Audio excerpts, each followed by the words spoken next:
নমস্কাৰ বন্ধুসকল, আশা কৰোঁ সকলোৱে ভালে আছে, কুশলে আছে আৰু মই সাধনা আপোনালোকক সকলোকে স্বাগতম জনালোঁ মোৰ চেনেল চিম্পলি ষ্টাইল উইথ সাধনালৈ।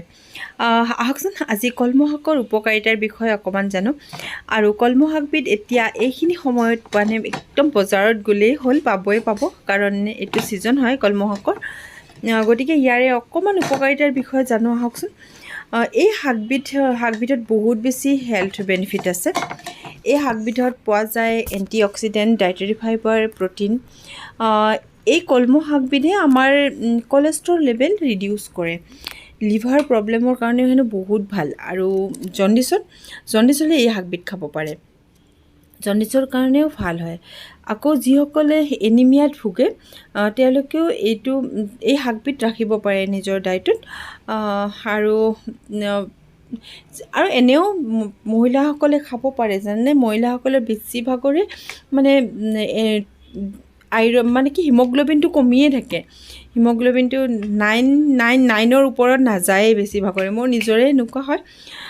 তো খাব পাৰে তেওঁলোকে, আৰু বহুত বেছি সোৱাদ লগাও হয়। মই আনিছিলোঁ আৰু এনেদৰে একেবাৰে সাধাৰণভাৱে বনাইছিলোঁ, কিন্তু তথাপি বহুত বেছি টেষ্টি হৈছিলে। তো ভাল, খাব লাগে। আৰু হজম শক্তি বঢ়ায়, জানেনে? হজম শক্তি বঢ়ায় এই শাকবিধে। আৰু কেলছিয়ামো বহুত বেছি থাকে এই শাকবিধত।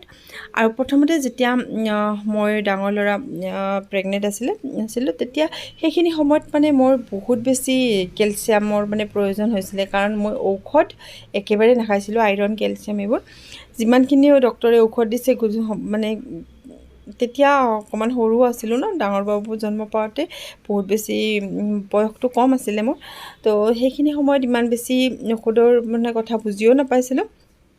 তো কিমান কি মানে এইবোৰ কথা মানে ইমান বেছি কোৱা মানুহো নাছিলে, যিহেতুকে হাজবেণ্ড আৰু মই অকলে আছিলোঁ। তো সেইকাৰণে নাজানিছিলোঁ ইমান। আৰু ঔষধটো খোৱাৰ টানতে আৰু গেছ প্ৰব্লেম বহুত হৈছিলে কাৰণে ঔষধটো মই পেলাই দিছিলোঁ। কি কয় সেয়া, কিন্তু কৰিব নালাগে এনেকুৱা।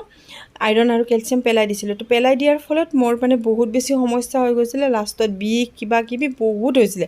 তাৰপিছত তেনেকৈ মানে মোক তেতিয়া ডক্টৰে ছাজেষ্ট কৰিছিলে যে ঔষধৰ লগতে মানে কিছুমান বস্তুও খাব দিছিলে।